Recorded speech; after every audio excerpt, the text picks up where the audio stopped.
పరవాసినినే జగమున ప్రభువ పరవాసినినే జగమున ప్రభువ నడచుచున్నాను నీ. I have nothing to talk about him. You all know much better than me.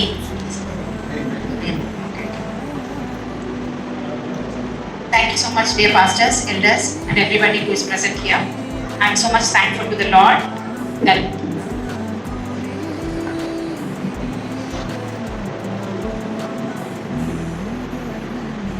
we had a great journey with my dad. Thank you so much, Mama, Dad, who brought us, who gave us life, who brought us into this world, who gave us values, who brought us with the great values of being example of their life.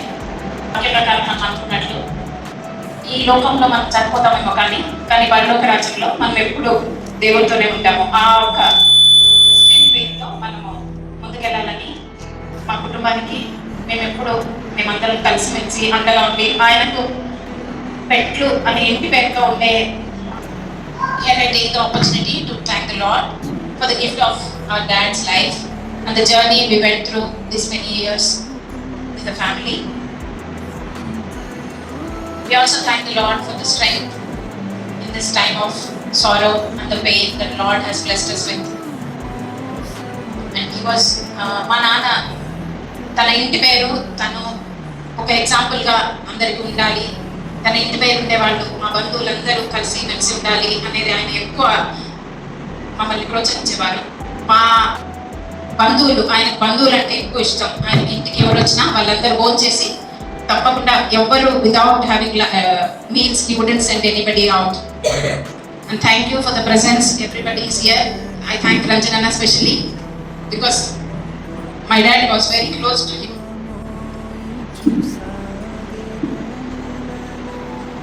And I thank మా అత్త, మా నాన్నకి ఇద్దరు ఒక అక్క చెల్లి, వాళ్ళ కుటుంబము మా దగ్గర మాతోటి మా ఆదరణ గుడిలో మాతోటి ఉన్నారు. వాళ్ళకి చాలా వందనాలు.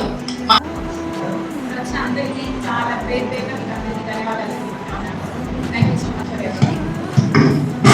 అన్నగారు చెప్పాలంటే ఆయన చాలా ధైర్యవంతుడు. ఎటువంటి భయం లేకుండా ఉన్నది ఉన్నట్లుగా ముక్కుసూటిగా మాట్లాడేవారు. కాబట్టి ఆయన కొన్ని సమస్యలు కూడా తెచ్చుకున్నారు. అయినా కూడా ఆ సమస్యలకు భయపడేవాడు కాదు, ఆ సమస్యలను ఎదుర్కొనేవాడు కూడా. అయితే దేవుని భక్తి చాలా భయభక్తులు గలవాడు. ఆయన ఖురాన్ చదివినాడు, మరి భారతం చదివినాడు, భాగవతం చదివినాడు, బైబిల్ క్షుణ్ణంగా చదివినాడు. ఏ గ్రంథంలో వచ్చిన క్వశ్చన్స్ అడిగినా కూడా ఆయన బాగా విపులంగా అందరికీ అర్థమయ్యేట్లుగా చెప్పేవాడు. అయితే ఆయన చెప్పేటప్పుడు వినాలి, కానీ క్రాస్ క్వశ్చన్స్ వేసినారంటే ఒప్పుకోడు. ఎవరైనా సరే, రక్త సంబంధులైనా, కొడుకులైనా, కూతురులైనా, బంధువులు ఎవరైనా సరే ఆయన ఖండించేవాడు. ముఖ్యంగా బైబిల్ గ్రంథంలో మరియమ్మ గురించి చాలా ఆయన మరి భక్తిపరుడుగా ఉంటున్నాడు. ఎవరైనా ప్రసంగంలో మరి మరియమ్మ కించపరిచి మాట్లాడితే ఒప్పుకోడు. కాబట్టి అటువంటి భక్తి గలవాడు. అంటే యేసుక్రీస్తు ప్రభువారిని కించపరచడం కాదు. ఈ విధంగా ఆయన మరి ఎన్నో పుస్తకాలు రాశాడు. ఎప్పుడూ రాస్తూనే ఉంటాడు. ఆయన రైటింగ్ కూడా చాలా చాలా అందంగా ఉంటుంది. ఆయన ఓపిక ఏంటంటే ఎప్పుడూ రాయడు. ఎవరైనా ఎదురైతే వారిని అడగడము, అక్కడ నిలబడి ఓపికతో వినాలి. వినకుంటే ఎక్కడికి పోతున్నా నువ్వు నిలబడమంటాడు. ఆ విధంగా మరి అందరికీ చెప్పేవాడు, వాక్య పరిచయం చేసేవాడు, అర్జీలు రాసేవాడు. ఎవరైనా సమస్యలు అంటే తన కాని సమస్య కూడా ఎదుర్కొనడానికి సిద్ధం. కోర్టు వరకైనా పోతాడు. అయ్యా మనకి కాని సంబంధం కానీ ఈ సమస్య ఎందుకని ఎవరు చెప్పాడు, వాళ్ళకి సహాయం చేయాలా, వాళ్ళతో మాట్లాడడానికి న్యాయం చేయాలని ఆయన అనుకునేవాడు. అటువంటి వ్యక్తి ఈనాడు మన మధ్య లేదంటే చాలా దుఃఖకరంగా ఉంది. దేవుని పిలుపుని అందుకొని ఆయన వెళ్ళాడు. అంటే మా ముఖ్యంలోనే మా కుటుంబాలలోనే అందరికంటే ఒక గొప్ప నేనా చెప్పడంలో అతిశయం లేదు. ఎందుకంటే ఆయన వేదాంత జ్ఞానం ఉంది, లోక జ్ఞానం ఉంది. దాన్ని బట్టి మంచి ఆర్గనైజ్ చెప్పచ్చు, మంచి డిబేటర్ చెప్పచ్చు. మా కుటుంబంలో ఒక మంచి గొప్ప వ్యక్తిగా నిలబడిపోయాడు. మా అబ్బా డాక్టర్ బి గాబ్రియల్, మరి ఆయన తమ్ముడి కుమారుడు మా చిన్నాన్న అనగా ఇలా చెప్పుకుంటూ పోతే మరి మాదే పెద్ద గొప్ప వంశం అని మీరు అని అనుకుంటారేమో మీరు. మాది నిజంగా పెద్ద వంశం అని చెప్పగలను. గొప్ప వంశం అనేది మీరు చెప్పాలి. అది పెట్లు వాళ్ళు చాలా పెద్ద కుటుంబాలు, ఎక్కడెక్కడో అంతా స్థిరపడి విస్తరించిపోయి ఉన్నారు. మరి కేవలం ఈరోజు మా చిన్నాన్న గురించి మాట్లాడుకోవడం కాబట్టి ఆయన గురించి, ఆయన కుటుంబం గురించి మాత్రమే నేను చెప్పగలను. మాకు మా చిన్నాన్న గారికి ఉన్నటువంటి యొక్క సాన్నిహిత్యము, ఆయనకు పెళ్లి కాక ముందు నుంచి కూడా, అనగా నేను టీనేజ్ లో యంగేజ్ లో ఉన్నప్పటి నుండి కూడా మేము ఇద్దరము బాగా తిరిగేవాళ్ళము. మా నాన్నకు చాలా అత్యంత ప్రేమైనటువంటి తమ్ముడు. మరి మా ఇంట్లోనే మా చిన్నాన్న చాలా కాలం మాతో పాటే మరి నివసిస్తూ ఉండేవాడు. మరి మా అమ్మ మా నాన్న వాళ్ళు స్కూల్కు, ఇద్దరు టీచర్లు, వాళ్ళు స్కూల్కి వెళ్ళినప్పుడు మా చిన్నాయనే మమ్మల్ని బాధ్యత వహించి మమ్మల్ని దగ్గర నుండి చూసుకునేవాడు. సాయంకాలం వరకు బాగా మాకు అన్ని భోజనాలు పెట్టి మాకు ఇచ్చేసేవాడు, మేము పిల్లలము. అట్లా అప్పటి నుంచి కూడా మా చిన్నాన్న మా కుటుంబంతో మరి ఎక్కువ సాన్నిహిత సంబంధాలు ఉండేవి. మరి మా చిన్నాన్న ఇక్కడికి వచ్చి మరి బద్వేల్లో స్థిరపడ్డాడు కాబట్టి కొంత మాకు గ్యాప్ ఏర్పడింది. మరి వాళ్ళ పెళ్లికి కూడా నేను చిన్నవాడిని. మరి చిన్నమ్మ యొక్క పెళ్లి వాళ్ళు కన్స్పాట్లో జరిగింది, అది నాకు గుర్తు. అప్పుడు మేము పల్లెటూరులో మాకు కొత్తగా మాకు తెలియదు, అది ఏదో కట్టె పట్టుకొని అది దుప్పటి ఆ పక్క నలుగురు పట్టుకొని పోతానే మేమంతా పరిగెత్తి చూసేవాడిని. వీళ్ళ పెళ్లి కన్స్పాట్లో జరిగింది, అది నాకు బాగా గుర్తు. మరి అప్పటి నుంచి కూడా మరి మరి అన్ని విషయాల్లో కూడా చాలా సత్సంబంధాలు కలిగి ప్రేమ కలిగినటువంటి వాళ్ళము. చివరికి ఏం చెప్పేదామంటే, నా వివాహం విషయంలో ఫస్ట్ నేను ఈ బద్వేల్లో మళ్ళీ ఇక్కడ కొన్నాళ్ళు ఉండటానికి, నా వివాహం జరగడానికి ప్రథమ కారకుడు మా చిన్నానే. మరి ఈ యొక్క మా సంబంధాన్ని చూసి ఆయనే నన్ను దగ్గరుండి అన్ని కార్యక్రమాలు ఆయన తర్వాత సైలాస్ మామ అని ఉన్నాడు, ఇక్కడ లేడు, బహుశా రాలేదనుకున్నా. ఆయన వీళ్ళు ఇద్దరు దగ్గరుండి మాకు మా వివాహాన్ని జరిపించాడు. ఆ కృతజ్ఞత నాకు ఎప్పుడు చిన్నాన్న పట్ల నాకు ఉండేది. ఎప్పటికి వచ్చినాడంటే మరి ఆ రోజుల్లో మాకు ఫోన్లు వచ్చేది కాదు, కానీ ఫోన్లు లేవు కూడా. అప్పుడు కూడా ఆఫీస్లో డిఓ ఆఫీస్లో అక్కడ తిరిగేవాడు. మరి ఇలాగా మరి మన బ్రదర్ శ్రీనివాసరావు గారు అన్నట్లు ప్రతి విషయంలో ఆయన ఈ ఫైట్ ఫర్ రైట్. మరి మనకు సంబంధం లేని వ్యక్తులైనా, సంబంధం లేని విషయమైనా ప్రతి దాంట్లో దాంట్లో దూరింటాడు. ఎవరైనా పోయి అడిగితే చాలు దాన్ని అంతు చేసిన వరకు వదిలిపెట్టాడు. ఆ సంబంధం కలిగినటువంటి వ్యక్తి వదిలినా కూడా ఈయన వదలదు. అది కొంతమంది నచ్చుకునే వాళ్ళు ఉంటారు, కానీ ఆయన దాన్ని చూసి దాని ప్రతిఫలం వారికి ఇచ్చేంత వరకు వదిలిపెట్టాడు. పిట్టు వెంకటేశ్వర గారు నా ఆత్మీయ స్నేహితుడు. మీరు అనుకోవచ్చు ఆయన వయసు ఎంత, మీ వయసు ఎంత అని. ఆత్మీయతకు వయసు సంబంధం లేదండి. ఆత్మీయతకు వయసు సంబంధం లేదు. 25 సంవత్సరాల క్రితం పరిచయం నాకు. ఎలాగంటే ఇలా స్నేహితుడు లక్కినేని విక్టర్ సార్, నా స్నేహితుడు సార్లు, మేమిద్దరం ఒక టీ కొట్లో కలుసుకునేవాళ్ళం.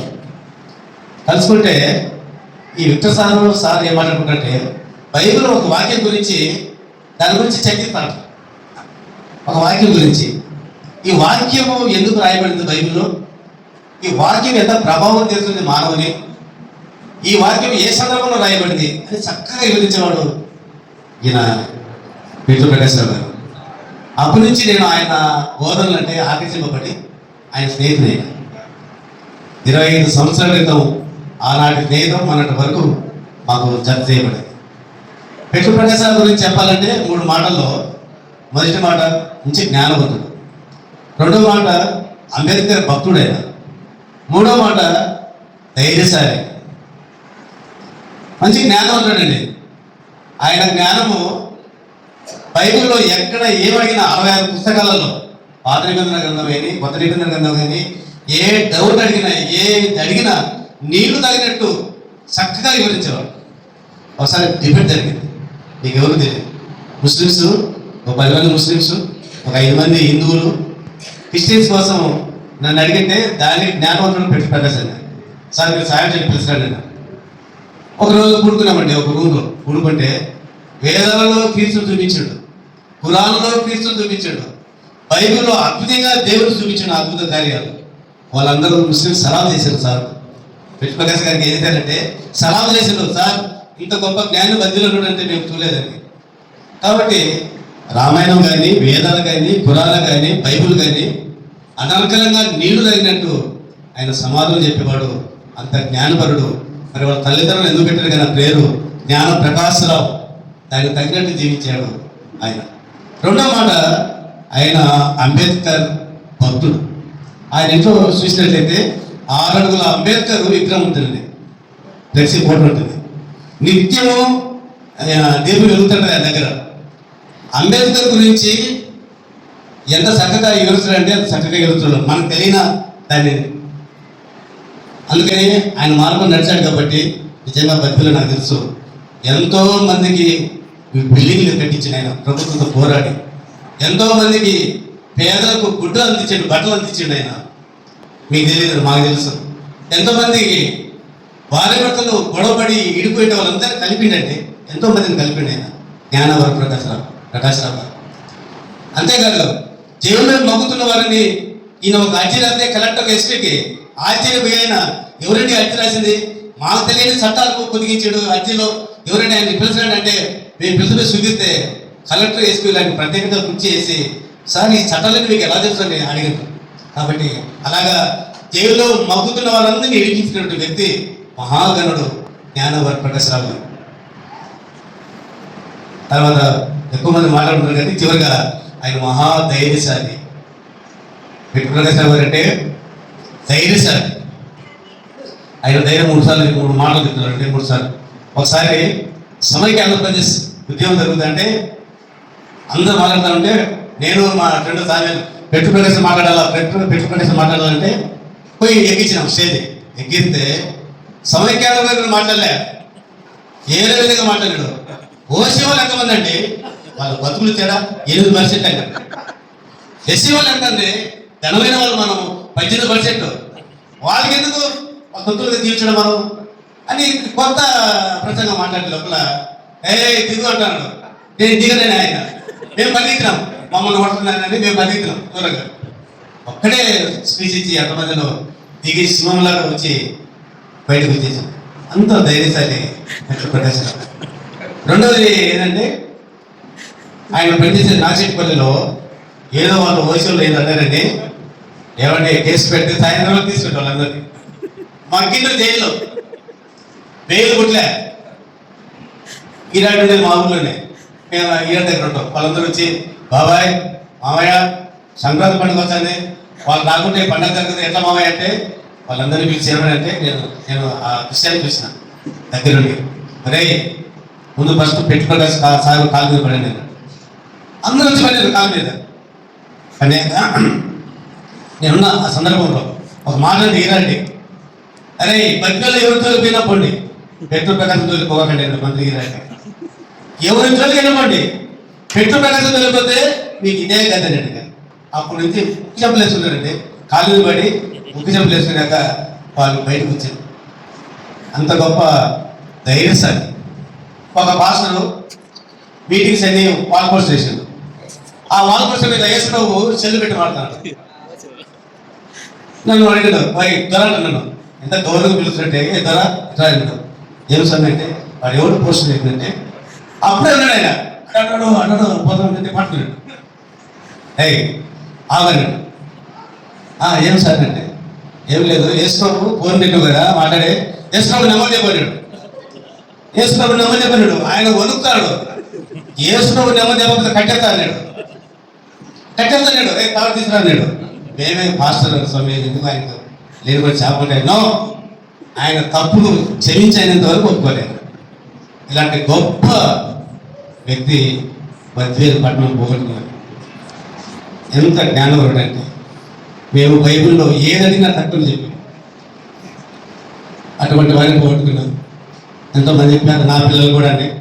దళితుల్లో ఎవరైనా పిల్లలు చదువుతూ ఉంటే ఎంత ఇష్టపడేవాడు, ఎంత ఆశపడేవాడు. నాకు 3 అమ్మాయిలు, ఒక అబ్బాయి అండి. పెద్ద అమ్మాయి సిబిఐ ఇంజనీరింగ్ ప్రొఫెసర్గా పనిచేస్తుంది. 2వ అమ్మాయి ఇటుకల పట్టు కమ్యూనిటీ హెల్త్ ఆఫీసర్గా పనిచేస్తుంది. 3వ అమ్మాయి వెటనరీ డాక్టర్ అయిపోయి ఇంటర్న్షిప్ చేస్తుంది పులివెందులో.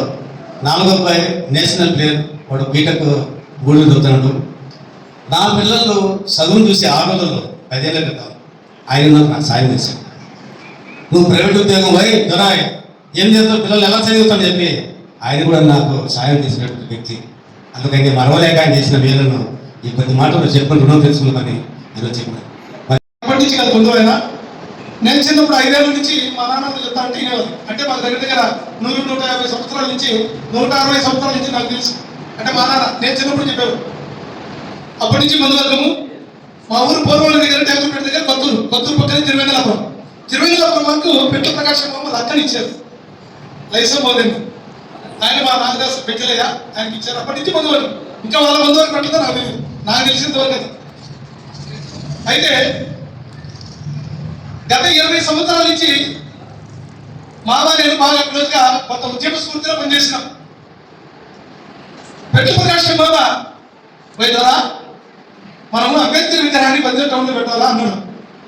మన చేతన అవుతుంది, మనకు కొద్దిగా కష్టమే ఉంటే లేదు నువ్వు నాకు సపోర్ట్గా ఉండు, మనం ఇద్దరం అయితే పెడతామని చెప్పాను. ఆ విషయంలో కొద్దిగా ముందుకు చొరవ తీసుకొని 6 గంటలపై ఒక రాత్రి మలిపించుకొని తీసుకొచ్చి ఇక్కడ పెట్టి బొమ్మ నిలబెట్టక ముందే ఆ పెట్రోల్ బంక్ దగ్గర పెట్టి ఇద్దరు గోలి పట్టులు పరుచుకొని రోడ్డు పక్కన 2-3 రాత్రులు పెట్టుకున్న బొమ్మ దగ్గర. ఆయన ఓపికకు జోహార్ వాస్తవంగా. నేను చిన్నోడే కదా ఆ టైంలో. ఆయన నాతో పాటు కలిసి గోలి సంచులు రోడ్డు పక్కన పరుచుకొని అక్కడే పెడుతున్న విధం దోమలకి.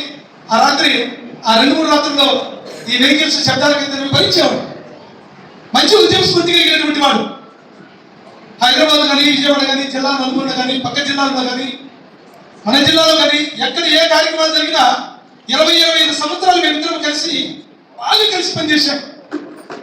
మేమిద్దరం వస్తున్నామంటే అవతల వ్యక్తులు ఎంత స్థాయి కలిగినా సరే, అదే చంద్రాయుడు వస్తున్నాడన్నా పెట్టు ప్రకాశం వస్తున్నాడన్నా కొద్దిగా ఒక మెట్టు తగ్గేవాళ్ళు. అంటే అన్యాయం లేకపోతే ముందుకు వెళ్ళము, అన్యాయం ఉంటే ఖచ్చితంగా ఇద్దరు ఒకటి పోయి ఎదిరించేవాళ్ళం. ఖచ్చితంగా అక్కడ మేము న్యాయం జరిపించుకుని వస్తాం. ఈయన ఒకసారి ఒక కేసు మీద ఆయన రిపోర్ట్ చేశారు అధికారులకి. ఆ ఎంక్వైరీ మీద ఒక ఏఎస్ఐ వైజాగ్ వెళ్ళాడు. ఆ ఎంక్వైరీ చూసుకొని అప్పుడే బడ్జెట్ జరిగింది. ఆయన కర్మే నాకు తెలియదు కానీ ఆయన భార్య నేను సెటిల్ నిలుచుకుంటే నా దగ్గరికి వచ్చి ఏఎస్ఐ నాకు బాగా క్లోజ్. చంద్రబాబు అంటే సార్ బాగున్నారని ఇద్దరికి వచ్చి మాట్లాడుతున్నాము. ఆ మహాదగిని వాళ్ళ మిస్సెస్ బస్సుకి పంపించాడు. ఈయన ఆడికి పోయి సరిపోయింది. ఆడిన్నాడు ఏమన్నాడో ఏమో నాకు తెలియదు. నీ వల్లనే కదా నేను వైజాగ్ పోయి ఎంక్వైరీ చేసి ఇచ్చినాను అని ఏమన్నాడో నాకు తెలియదు. ఎంబడి కొట్టాడు అంతే. ఆయన కన్నీళ్ళు పెట్టుకుని మళ్ళీ చూడు చంద్రాడు నాకు అర్థమైందో నీతో మాట్లాడి బస్సుకి పోయినా బాగుంటుంది. దానికి పోయిన తర్వాత నన్ను కొట్టాడు పెట్టు ప్రకాశం. ఏ విషయంలో కూడా ఒక్క సెకండ్ కూడా వెనుకడిగాడు. అయితే నీతి న్యాయం ఉండాలి. ఏ స్థాయి కలిగిన నాయకులైనా ఎదిరించే సత్తా కలిగిన మగాడు పెట్టు ప్రకాశం మాట వాస్తవంగా. ఒకసారి ఒక దగ్గర మేము 4 రోజుల దగ్గర తెచ్చుకొని మాట్లాడుతుంటే ఇది చెప్తున్నా ఏమనుకోకండి. ఒక బాబు ఇచ్చింది అక్కడికి చెరుకంగలో అటెండర్ పనిచేస్తాడు. అతనికి ఒక ఆవు ఉండేది. అతను వాళ్ళ మిస్సెస్ కు ఒక బాధ్యత చెప్పిండు. ఆ బాబులయ్య గోపంచితం నేను తాగుతాను అంటే యూరిన్ గోమాత ఒక చుక్క కింద పెడితే నీ ప్రాణం తీస్తాను చెప్తాడు. తను ప్రతిరోజు ఆమె కాసి పెట్టుకోని ఎప్పుడు ఆ గోమాత యూరిన్ ఎప్పుడైతే రిలీజ్ చేస్తే పట్టేస్తుంది 3-4 లీటర్లు అవే తాగుతాడు. ఇంకా నీళ్ళు తాగడు. ఆ బాబులయ్య అటెండర్ పనిచేసేతను 3-4 లీటర్లు అవే తాగుతాడు రోజు. మంచినీళ్ళు తాగడు. మంచినీళ్ళు చేయగడు పనికి. అయితే భగవంతుడు అతనికి ఒక ఆశీర్వాదం ఏమిచ్చాడంటే ఈ మారుమూల గ్రామాల్లో పల్లెల్లో రైతులు శాలల్లో నీళ్లు పెడకపోతే ఈ బాబు నీళ్ళు పిలుస్తారు. నీళ్ళు ఎక్కడ పడినా చెప్పుకొని అతను బోధకులు తీసుకుని నోట్లు పెట్టుకొని ఒక్కొక్కటి చాప పెట్టుకొని 10 ఎకరాలు పొలం ఉంటే రైతు 10 ఎకరాలలో తిరుగుతాడు. తిరిగి ఇంటికి వచ్చి ఇక్కడ పడతాయి అంటే ఆ పరిస్థితి వాడు అది అతనికి ఇచ్చిన దేవుడు ఇచ్చిన ఆశీర్వాదం తెలియదు. అంతకుముందు ఆ రైతు 10 చోట్ల ఇచ్చినట్టు బాబు ఎక్కడ నీళ్లు పడక పాపం నిరాశపడేటాడు. ఇతను ఈ బాబులో ఎక్కడ చెప్తే ఖచ్చితంగా నీళ్లు పడాల్సింది. అటువంటి ఆ గోవులు పెంచుకునే బాబు గోవును మన వాళ్ళు ఎవరో తీసుకుపోయి ఏదో తినేశారంట. అతనికి ఏమో కానీ మేమందరూ ఒకటి మాట్లాడుతుంటే మా దగ్గర వచ్చి మీరందరూ ఇట్లా మాట్లాడుతుంటారే నాకు న్యాయం చేయండి, నా గోవును తీసుకుపోయి విధంగా చేసి వాళ్ళు ఏదో తినేశారని చెప్తే అని అదేదో జరిగింది కాబట్టి తీసుకుని తినే పోనీ మీద ఏమన్నాడు పెట్టు ప్రకాశమా అదే చేస్తావు. నేను ఎంత జ్ఞానం ఉంటుందో తెలుసా? రోజు గోపంచితం తాగి 8 ఎకరాల పొలంలో నేను బాగా తిరిగి ఇక్కడ నీళ్లు పడి తీరాల్సిందే అంటే జ్ఞానం ఉంది అన్నాడు. ఈయనకు కొద్దిగా వెతుకులే చాలా ఏమన్నాడంటే ఒరే గోపంచితం తాగినోనికే నీకు ఇంత జ్ఞానం ఉంటే గోవునే భక్షించేవారికి నాకెంత జ్ఞానం ఉండాలన్నాడు. ఆ ఉండే వాళ్ళందరూ ఆశ్చర్యపోయి ఏంటి ఇంత మాట్లాడుతుంది అందరూ. ఆయన స్వభావమే ఎక్కడ వెనుకంటే వేయడు. తర్వాత ఒక డిఎస్పీ మీద గలాట చేశాను నేను. డిఎస్పీ మీద గలాట చేసినాడు. మాకు ఎప్పుడు రోజులే డిఎస్పీలు, ఎస్ఐలు, పోలీస్ స్టేషన్, పొలిటీషియన్స్, పబ్లిక్ ఇవే ఎప్పుడు ఇవే. ఆ డిఎస్పీ మీద గలాట చేసి ఒక పిటిషన్ 4 పేజీలు రాసి ఆ డిఎస్పీ గారికి ఆయన ఇచ్చిండు. ఆయన అధికారి ఆయన కదా డిఎస్పీ ఈ డివిజన్కు. ఈ విధంగా పలానా దుర్పాలన చేసిండు, పలానా నిర్ణయం చేసిండు, నీకు తప్పు ఈయన విధంగా చేసిన డిఎస్పీ ఈయన మీద చర్య తీసుకోవాలని ఆయన ఇచ్చిండు పిటిషన్. మేము పక్క నుండి వెళ్ళాడుతాం. పై అధికారి డిఎస్పీ ఎస్పీ గారికి అంటే లేదు, డివిజన్ స్థాయి అధికారి కదా ఇది పట్టుకునేవాడు. పోలీస్ స్టేషన్ ఎస్ఐ ఉంటాడు ఎస్ఐ. కాబట్టి స్టేషన్లో పంచాయతీ కిలోమీటర్లు పోవాలంటే ఏమైనా నువ్వు ఆయన పక్కన పెట్టి నువ్వు రాజ్యం ఎందుకంటే అంతమే ముక్కొచ్చిగా ఉన్నట్టుగా స్పష్టంగా మాట్లాడేది పెట్టి ప్రకాశం మామ. కాబట్టి 4 నెలల క్రితం కూడా మాటతో చెప్పాను అక్క, అప్పట్లో మేము అంబేద్కర్ విగ్రహం అది పెట్టాము, ఇప్పుడు అది మార్చి ఒక 10 లక్షల విగ్రహాన్ని పెడుతున్నాం తొందరలో. పెట్టినప్పుడు మామ ఏ స్థితిలో ఉన్నా నేను వీల్ చైర్లో కూర్చోబెట్టుకుని తీసుకుపోయి ఆ ఇనాగరేషన్ రోజు అక్కడ కూర్చోబెట్టి చూపిస్తాను కానీ కూడా చెప్పాను. అయితే దేవుడు ఆయన అవసరం ఉందేమో తీసుకెళ్ళాడు. కాబట్టి పెట్లు ప్రకాశం మామ నాకున్న బాండింగ్ 25 సంవత్సరాలు ఇద్దరం కలిసి చాలా పోరాటాలు చేసాము, ఉద్యమాలు చేసాము. అందరితో కూడా మేము వ్యతిరేకమైనప్పటికీ నా జాతి వాడు వచ్చినాడని ఆ మనిషికి తెలిస్తే ఎవరు స్పందిస్తాడు. నా జాతి అంటే ఎస్సీ, ఎస్టీ, బీసీ, మైనారిటీలు ఈ 4 కమ్యూనిటీల్లో ఎవరైనా నా జాతి అనుకుంటాడు. ద్వారా ఎస్సీ, ఎస్టీ, బీసీ, మైనారిటీలు అంటే మనమే కదా అంటాడు. అవును మాట అది అన్యాయం జరిగితే ఒప్పుకోకూడదురా అంటాడు. ఎవరు స్పందిస్తాడు. వాడు ఏ స్థాయి అడిగినా సరే వెంటనే ఎదురు తిరిగి మాట్లాడి అవసరమైతే కాదు చెప్పు కూడా చూపిస్తాడు. అటువంటి మంచి పోరాట పట్టం కలిగినటువంటి మంచి నాయకుడు. అన్న నన్ను చాలా బాగా ప్రేమించేవాడు. ఇద్దరం ఒక స్నేహితులు ఉంటాయి. ఇప్పుడు నేను అన్న మా ఇక్కడ నుంచి చర్చి కాడి నుంచి 4 గంటల వరకు, 4 గంటల నుంచి మళ్ళా ఆశం చర్చి వరకు ఇద్దరు మాట్లాడుకుంటా ఒక ప్రతి సాయంత్రం పూట అన్న ప్రతి విషయాన్ని చెప్పేవాడు. ఓవేదు చదివినట్టు ఓవేదు చాలా జ్ఞానవంతుడు. ఆది గంధం నుంచి ప్రకటన గంధం వరకు మొత్తం ఇక్కడ ఎక్కడ అడిగినా ఎవరి పేరు చెప్పబడినా ఏ సంఘటన జరగాలని చెప్పబడే చెప్పాడు. ఎక్కువ బైబిల్ గురించి చెప్పేవాడు. కొన్ని సంఘటనలు జరిగేది ఆయన ఇట్లా ఉండాలి, మన సమాజంలో ఇట్లా బతకాలి అని నన్ను బాగా అన్ని కూర్చోబెట్టి నేర్పించేవాడు. ఎట్లా ఉండాలి ఏం కదా నువ్వు నన్ను ఎక్కువ ప్రేమించేవాడు. నేనంటే చాలా ప్రేమ అన్నకు. అందుకే అన్న వచ్చినప్పుడల్లా నేను నెలకు 1000 మాట్లాడి చూసి వస్తుంటా. ఏనా బాగున్నాయినా అయితే 2 నెలల ముందు అన్నకు మాటలు మాట్లాడినప్పుడు మేము పోయినప్పుడు నేను చాలా ఏడ్చాడు బాబు. ఏడ్చేదంటే మిమ్మల్ని చూసి మమ్మల్ని ఏడ్చేవాడు. చాలా మంచి వ్యక్తి. మేము ఒక మీటింగ్లో అప్పుడు గోందిరెడ్డి సారు ఎలక్షన్ వచ్చినప్పుడు జయసుపాల్ సార్కి అందరం పోయినాం. మేమందరము చర్చి వాళ్ళం అందరం పోయినప్పుడు జయసుపాల్ సార్ వచ్చిండు. జయసుపాల్ సార్లో గోందిరెడ్డి సార్ వచ్చిండు. అప్పుడు మా ఎమ్మెల్యే ఉన్నాడు ఆయన. అయితే ఎలక్షన్ అవుతుంది మున్సిపాలిటీ ఎలక్షన్కు. పెట్లు కలిసి ఉన్నా నేను ఇద్దరు రానైనా ఏదో మీటింగ్ జరుగుతుంది పోదామని ఇద్దరం పోయినాం బాబాయ్. పోతే అప్పుడు మనకు సుమిత్రలో నీరు చాలా కష్టం. అప్పుడు నీళ్ళు లేవు. ఇప్పుడు 2 వారాలకు 3 వారాలకు వచ్చాడు. గోవింద సార్ వచ్చింటే సార్ మా వీధికి నీళ్ళు రావడం లేదు అన్నాడు. నీళ్ళు రాదు ఇప్పుడు కాదు, నువ్వు ఎలక్షన్ నువ్వు 500 లెక్క తీసుకొని ఓటేసినావు అన్నాడు. నాకేనా అప్పటికి ఇచ్చిన అన్నాడు సార్ని డైరెక్ట్గా. అందరూ ఆశ్చర్యపోయాడు. ఇంత పైన మాడుతున్నాడు. అందరూ ఏం ప్రకాశమైన అవుయా ఏనా అప్పుడు నాకు ఇచ్చిన 500 అని నేను ఎందుకన్నా నువ్వు అనవసరంగా ఇది మనం ఏదో దారి పెట్టడం దీనికి వచ్చినామంటే లేదు వాడు ఎవరికి ఇచ్చిన మనకు డబ్బులు ఇచ్చిందా, వాడు ఎవరికి ఇచ్చి వాడడానికి పోయి నన్ను అడుగుతాడని చాలా వాదం జరిగింది. జరిగితే నేను అన్నను పిలుచుకొని వచ్చిన బయటికి కుదురు అన్న సమస్య ఇది మాట్లాడాలి. ఎక్కడ మీటింగ్ జరిగినా అన్న పోయేవాడు, పోయి వింటాడు. అయితే ఎక్కడ ఓవర్ పర్సన్ చదువుతా పోతాడు. అందరూ ఆహ్వానితులనే పోతాడు, పిలిచేది పోడు. కాబట్టి చాలా మీటింగ్లో పోయి కొన్ని సబ్జెక్ట్ చెప్పేవాడు. కొన్ని నచ్చుతాయి, కొన్ని నచ్చవు. చాలా జ్ఞానవంతుడు. అయితే ప్రతి దాంట్లో సబ్జెక్టులో ఆయనకు జ్ఞానం ఉంది. అయితే ప్రతి ఒక్కరు ఆయన పెట్లు ప్రకాశం అంటే తెలియని నేనే ఈ యొక్క నియోజకవర్గంలో ప్రతి ఒక్కరు తెలుసు.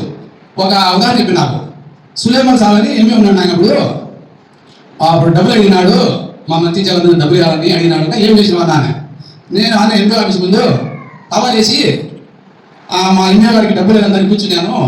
వచ్చి పోయి మా పెట్టుబడి ఏది సార్ అంటే లేదు మా ఇమే గారికి డబ్బులు లేదంటే మీరందరూ వచ్చి డబ్బులు ఇచ్చి ఈ డబ్బులు తీసుకుపోయి ఆయనకి ఇచ్చారని కూర్చున్నాను సార్.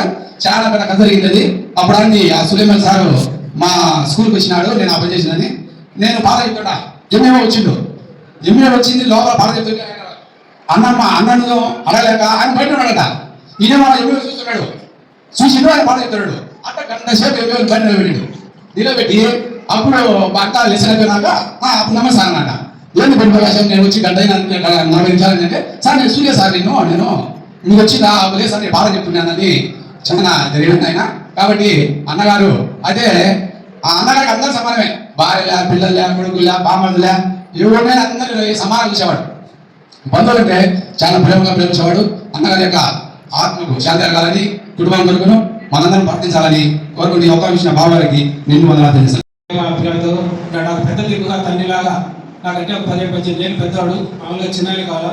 కానీ ఎంతో ప్రతిదానికి ప్రతి విషయంలో చాలా పెద్దరికంగా తోడేడు కాబట్టి ఎంతో మంచి వ్యక్తి, కల్మషం లేని వ్యక్తి.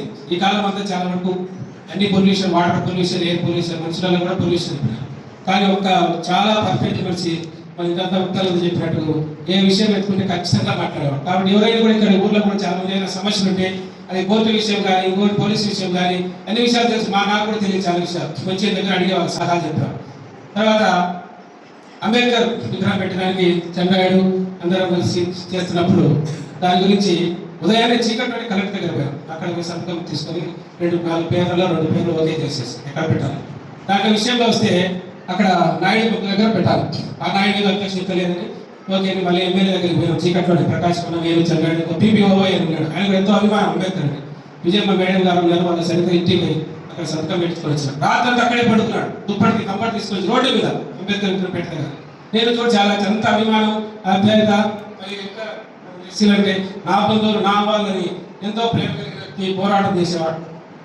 ఇంకా చూస్తే చక్వరంలో మా తమ్ముడు ఈరోజు రావాల్సింది, ఈరోజు రెడ్డిపల్లి కన్స్పాట్లో మా చిన్నమ్మ ఒక ఆమె చనిపోయింటే అక్కడి నుంచి నేను కూడా భూస్థాపన చేస్తున్నాం, రాలేకపోయినాడు. అక్కడ ఎస్సీ కేసు జరిగింది. దాంట్లో కలెక్టర్ అప్పుడు వెంకట కృష్ణబాబు గారు ఉన్నారు.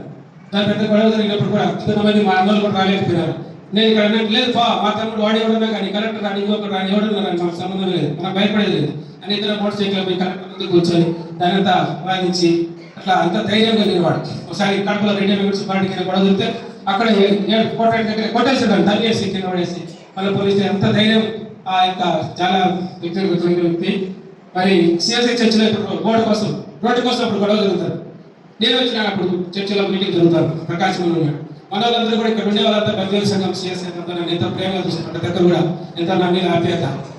అక్కడ ఉన్నప్పుడు ఎవరు మాట్లాడుతామంటే నేను చేతిన అన్న చేతిన అందులో పెద్ద మాట్లాడి ఆడియో ఉన్నాడు అక్కడ ఎంఆర్ఓ మేడం అనురాధ రోడ్డు కావాలి హాస్పిటల్ కావాలి ప్రజలకు అందరికంటే ఇలా ఒకటే పాయింట్ చెప్పాడు. 80 ఏళ్ల క్రితం మేము మార్కెట్ వ్యాలీ కట్టి తీసుకున్నాం. ఓకే, రెండోసారి కోట్లు ఖర్చు పెట్టి బిల్డింగ్ కట్టారు కదా, ఇన్ని కోట్లు ఖర్చు పెట్టినప్పుడు అక్కడికి రాళ్ళు కంకర ఎట్లా లేదు, హెలికాప్టర్ తీసుకున్నారా, విమానం తీసుకున్నారా, అప్పుడు లారీ పోయినప్పుడు వెళ్ళి దాని ఇప్పుడు కారు నుంచి పోయడానికి లేదా అనేటప్పుడు దాన్ని అందరూ ఆశ్చర్యపోయినాడు. అట్లా పాయింట్ తీసుకొని మళ్ళా దేవుని ఇదంతా ఆగిపోయింది, మనకు మేలు జరిగింది. ఇటువంటి ఏదైనా కూడా ముఖాముఖిగా ఉండేది ఉన్నట్టుగా మాట్లాడే గొప్ప వ్యక్తి, ఎంతో మరి అటువంటి మంచి వ్యక్తి అనమాట. మనం మా ఓబాయ్ ఇక్కడ పెట్టు ఓబాయ్ ఉన్నాడు మా చెన్నై, ఆయన కూడా స్థలం గొడవ విషయంలో జరిగినప్పుడు ఆ డిఎస్పీ గారు ఇచ్చారు. నేను పోయి కొండరెడ్డి నేను మనకు తెలిసిన వ్యక్తి ఎస్సీ కేసు పెట్టి డిఎస్పీ సుబ్బారెడ్డి పిలిపించి పోలీస్ స్టేషన్ రమ్మని పోయినా కూర్చున్నాను. అదేది మాట్లాడుతుంటే కొండారెడ్డి సార్ సూర్యప్రకాశ్ సార్ నాకు ఇంకేమని డిఎస్పీ చెప్పి అది మాట్లాడుతుంటే ఆయన టెస్ట్ చేయాలని మాకు తెలియదు.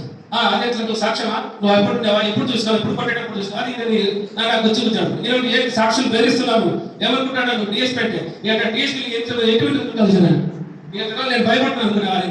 ఆయన మాట్లాడుతున్నా ఉంటున్నా డిఎస్పీ ఎందుకు మాట్లాడుతావు సార్, నా రిటైర్డ్ టీచర్ మా అన్ననే పెద్ద ఆయన కొంచెం బీపీ నేర్చాను.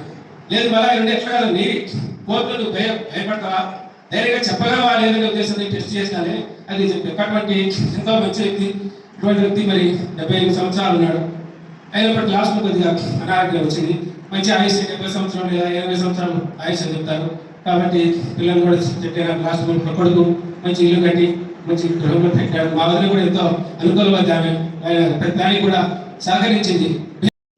శ్రద్ధాంజలి ఘటిస్తున్న సంస్కరణ సభ ఆదరణ కూడిక, ప్రార్థన కూడిక కాబట్టి ఈ మరణం అనేది మానవుల జీవితంలో చివరి యాత్ర. ఇంకా మనం చూడలేం. శ్రీ బెంగళూరు ప్రకాశరావు సార్ గారిని మనం చూడలేం, ఫోటోలు చూడాల్సిందే. ఒక్కరు ఆయన గురించి ప్రేమ కలిగినటువంటి వాడు, తర్వాత ధైర్యశాలి, ఇతరులకు మరి ఉపకారం కానీ అపకారం చేయడం, ఆయన గురించి చక్కటి మాటలు మరి ఒక్కరు విశదీకరించి ఉన్నారు. అయితే ఈ దినమున మరి మనము ఈ కుటుంబ సభ్యులందరూ కూడా మనం ఆహ్వానించినారు. కాబట్టి ప్రవక్త యెషయా గ్రంథము 46:4 ముదిమి వచ్చే వరకు నేను ఎత్తుకుని వాడు నేనే, తల వెంట్రుకలు మెరి వరకు నేను ఎత్తుకుని వాడు నేనే, నేనే చేసినాను, చక్క పెట్టుకుని వాడు నేనే, నేను ఎత్తుకుంటూ రక్షించువాడు నేనే. 58 సంవత్సరాలకు రిటైర్ అయినా, ఇప్పుడైతే 60 నేనే. మాకు కూడా 65 సాగుగా బతుకుంటే, తర్వాత 67 పెంచినారు, ఇప్పుడు 67 మాకు రిటైర్మెంట్. ఇంకా 70 చేస్తామన్నారు. 70కి వద్దని నేను అపోర్ట్ చేసిన డ్యూటీ కంపెనీలో నచ్చలేదు. ఎందుకంటే టౌన్ ప్రాజెక్టు మేము రొట్టె దాల్చిన చేయకుండా వాక్యం చదివేది ఏమంటారు మీరు 60,000 ఎందుకు చేస్తే మాకు తీర్పులు అంటారు. ఏదో రిటైర్ అయ్యి కొంతకాలం జీవించి మనం వెళ్ళిపోవాలంటే. కాబట్టి ఇది మొట్టమొదటిది. రెండవది 90వ దావీదు కీర్తన 3వ వచనంలో ఒక మాట ఉంది. 90వ దావీదు కీర్తన 3వ వచనం, నీవు మనుషులను మందికి మార్చుతున్నావు. యెహోవా మహాదేవుడు దేవతలందరికీ పైన మహాత్మ్యము గల 3వ వచనం 90వ దావీదు కీర్తన 3వ వచనం, నీవు మనుషులను మందికి మార్చుతున్నావు. నరులారా తిరిగి రండి. ఇదేంటిది? థియాలజీ ఎప్పుడో చూడండి. ప్రవక్త రాశారు, జన్మనిచ్చినది ఆయనే, ఉద్యోగం ఇచ్చినది ఆయనే, పెళ్లి చేసినది ఆయనే, పిల్లలు ఇచ్చినది ఆయనే, ఆ దినాలను విస్తరించి సమాచారం ఇచ్చినది ఆయనే అని తిరిగి రమ్మంటున్నాడు. దేవుడు చూడని, నీవు మనుషులను మంటికి మార్చుతున్నావు, నరులారా తిరిగి రండి ఆయన సెలవించాడు. అంటే ఎవరు ఆజ్ఞ మేరకు పోయినాడు? దేవుడు పిలుచుకొని ఉన్నాడు. ఎంతకాలం ఆ విషయం మనం రాసి పెట్టింటాడో అంతకాలం లోకంలో జీవిస్తారు. ఒకసారి నేను ప్రకాశమయ్యా గారు క్రైస్తవలో కానికెంతో బలమునిచ్చిన వారు పేరు ప్రాణ ప్రకాశమయ్యా గారు క్రైస్తవలో కానికెంతో బలమునిచ్చిన వారు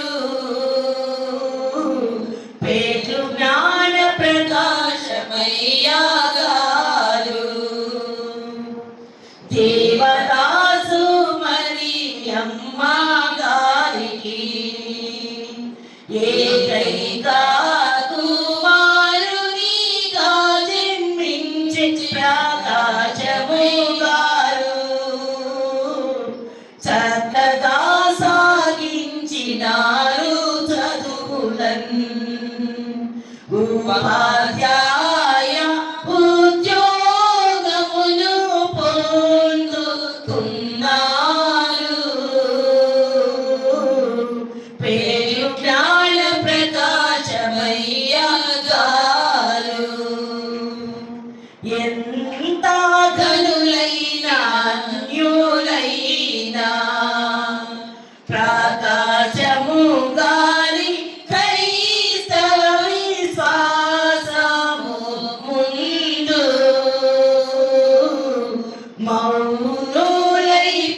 మౌనులైపోవలసిన వారే. ఇట్టి జ్ఞానము గలవారు జ్ఞాన ప్రకాశము గారు పేట్రు జ్ఞాన ప్రకాశమయ్య గారు జీవిత సహచారిణి గారు నిర్మలమ్మ గారితో కలిసి అర్ధశతవత్సరములు ఆనంద జీవితములు గడిపి 5 పిల్లలకు తండ్రిగా బాధ్యతలు నెరవేర్చే పేట్రు జ్ఞాన ప్రకాశమయ్య గారు ఉపాధ్యాయునిగా ఎందరినో ఉత్తమ విద్యార్థులుగా తీర్చిన ప్రకాశమయ్యా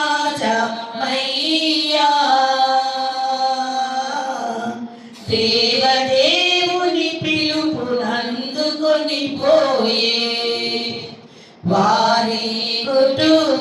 నిత్యమును ప్రభువే ఆదరించునుగాక.